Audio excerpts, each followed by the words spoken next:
Hey everybody, welcome back to Beyond the Saga, Woo! where we dive into all the stories beyond the Skywalker saga.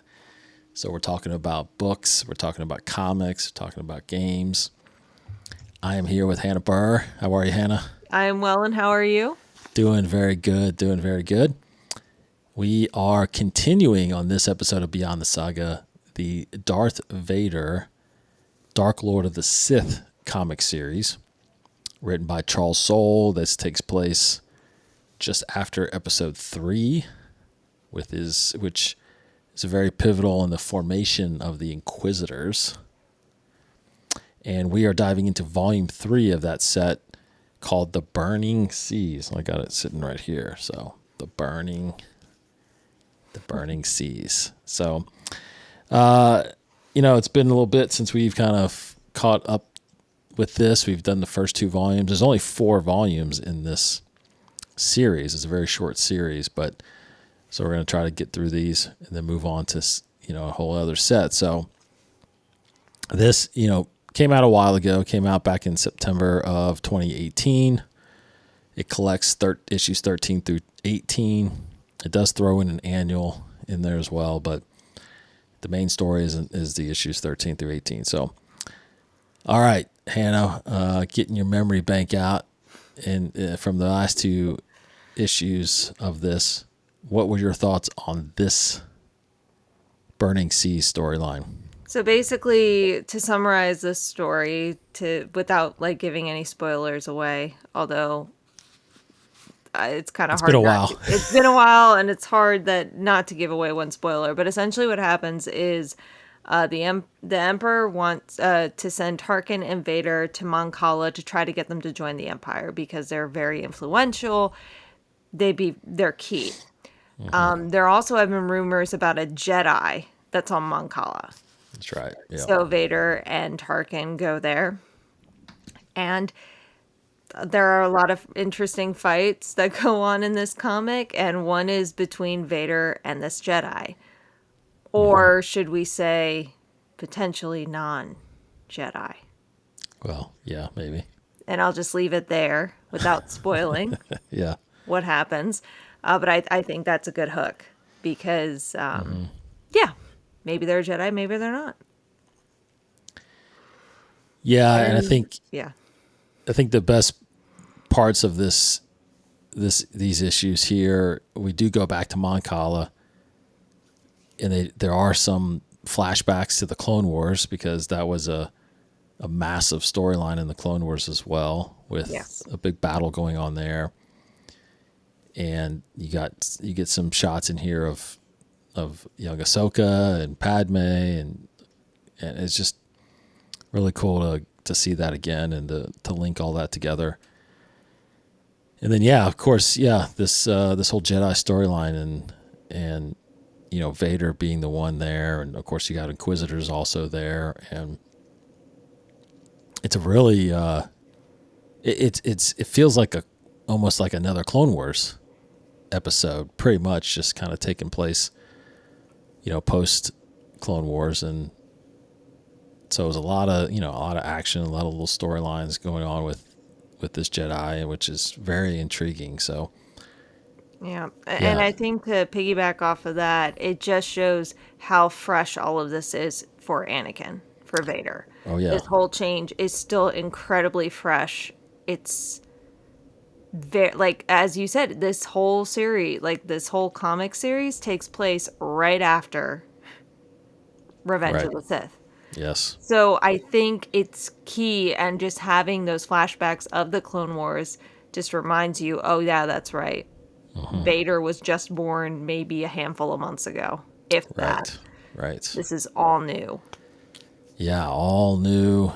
And obviously there's still, questions of loyalties and where this, it was a cool scene. I'll just say there was a cool scene in this thing where the Jedi in question, brings up the whole Order 66 thing with the clones. We learned that some of the clones have become working with the Inquisitors, as some of their on some of their Imperial units there. Mm-hmm.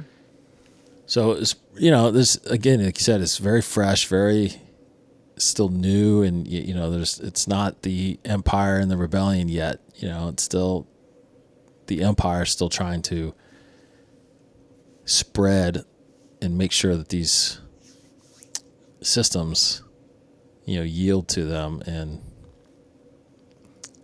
join the Empire in a forceful way, in a sense. I think a lot of us, when we think about, how did the Empire form? How did the Empire gain all this influence? We think, that scene in the Senate was them gaining all the influence. No, there was still very similar to the fact of how, yes, the war was technically won, or rather a major battle was won on the moon of Endor. That wasn't the end of the war. So that just shows, hey, yes, this happened in the Senate, but that's not how the Empire won everyone over. They still had to go and do politics. Well, what they would call politics, but let's be honest, it's threatening. Yeah, it's very threatening. But there's no Death Star yet, so it's Vader, it's the Inquisitors, it's the might of the Imperial fleet. But like you said, there was a lot. As we know, there's a lot of senators, a lot of systems that weren't siding with the Empire. They were siding with the Republic. So it was. Yeah. This is different now, and they're not convinced that Palpatine as Emperor is the right way to go. So, yeah, it's very good. But this does show that Vader is. Thing about it is Vader is still young here, right? So he is very agile, very angry, and he is just. This whole series is very.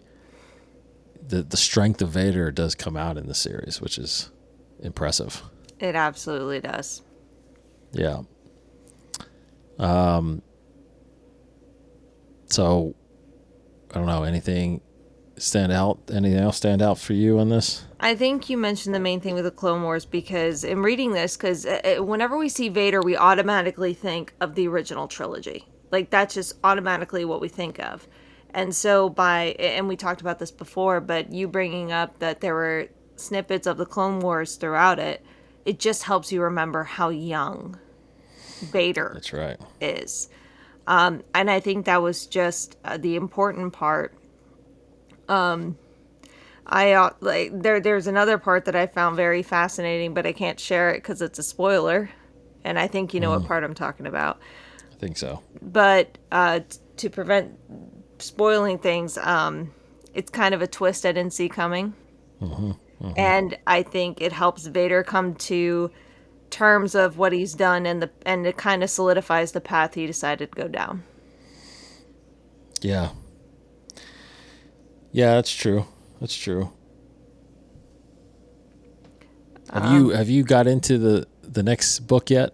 No, I haven't yet. Yeah, I can't wait for you to read that one. That one's it ties this whole thing up, and it's so good. It's very good. There's a lot of thoughts I got bring up from that one. Oof. Okay, I can't wait for it then. Yeah, this one's pretty good. This whole thing has been an interesting series. Again, the kind of start of the Inquisitors and the hunting of these Jedi. Because if we think about the series again, going back a little bit, the series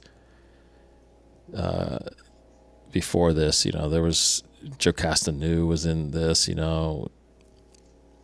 learned about how he got his saber and created his saber and the crystal he got. So it's like there's some questions being answered here in this series, which is great that Charles Soule has laid this out. So how, as always, how impactful you think has this storyline continued into the timeline of Vader and Star Wars?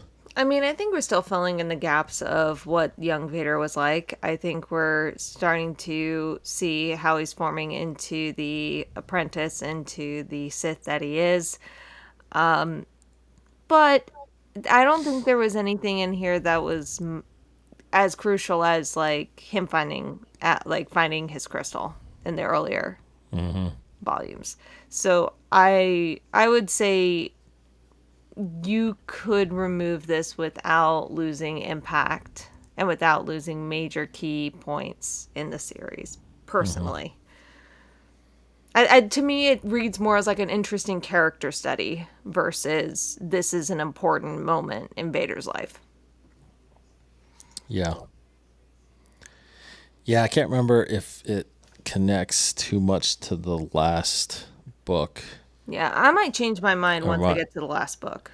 Yeah, because I think the next book is very very interesting. So okay, I think I think this is I think the impact is probably a little low, but I think the attributes of Vader are they're kind of heightened in this issues right. of what he's struggling with and the decisions he's making. And again, I think a little bit more the Inquisitors and how they function and things like that. It's gives you a little more deep dive into that a little bit.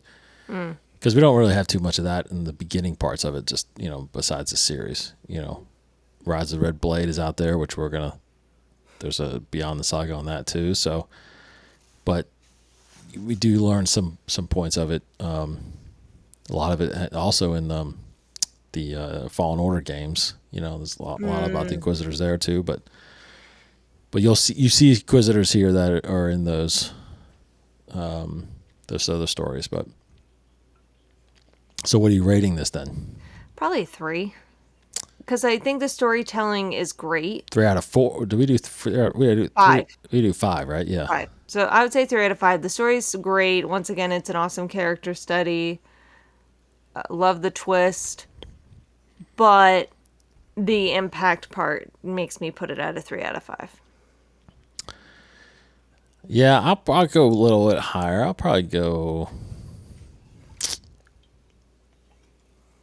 I got to look back and see if I've ever even given a 5. I think if you gave a 5, it was for Dark Disciple. It's probably Dark Disciple, yeah. So that's my rate. So I'll probably put this at... I'll probably put it up to a 4, though. Okay. Yeah, I think Charles Soule is really... I mean, either way, the dialogue in this thing and oh yeah, the storyline in this thing is pretty awesome, and he's up there. Can't really put his stuff down. His stuff is fantastic. Fantastic. So, all right, there you go. Volume 3 of the Burning Seas, Darth Vader, Darth Lord of the Sith. We will do issue 4 here soon, but obviously this is much later than you probably are.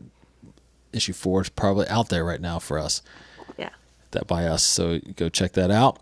And come back for more Beyond the Sagas right here on our YouTube channel here and Inside the Force.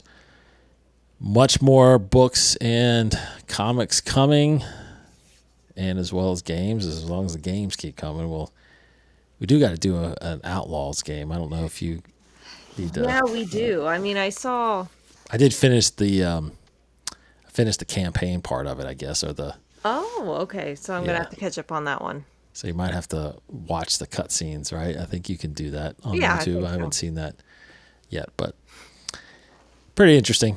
Not as good as Fallen Order, but it's interesting. Indeed. All right. So thanks, Hannah, as always. Thank you, Dave, as always. Yep. Be back for more Beyond the Sagas. Thanks, everybody. Take care. May the Force be with you.